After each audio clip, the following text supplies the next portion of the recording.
as well. Why do you say you're confident you can get a majority when the numbers actually don't show that? They show you've made great progress, but they don't show that you can be confident of majority. The Tories have had a shocking year and your share of the vote didn't change. Laura, I honestly think we could be sat here on election night or the morning after. Keir Starmer could be on his way to Downing Street as the Prime Minister of a new Labour majority government, and the Conservative talking points would still be disappointing night for the Conservatives, but Labour could have done better. This is not a Conservative talking point. The fact is your share of the vote didn't shift.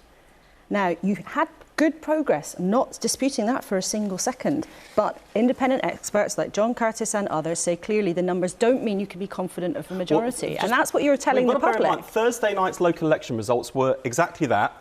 Local election results, not a prediction of the next general election. And in some places, for example, where some of the smaller parties did well in local government, even by their own admission, those seats would likely be Labour at a general election because people do vote differently locally and nationally. And one of the reasons I'm confident about Labour's ability to win the next general election is on two fronts. One, I spoke to a number of voters in recent weeks. I was up in the North East, the East Mid, South Yorkshire, in those marginal constituencies, and I found undecided voters who weren't yet with us on Thursday but are saying, I'm thinking about Labour for the next general election.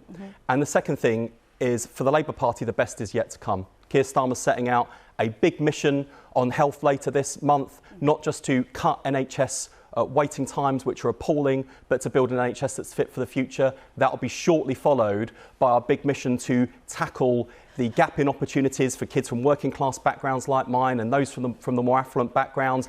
And of course, we've got our conference to come, we've got our manifesto to come, the best is yet to come, and that's why we can win the next general election.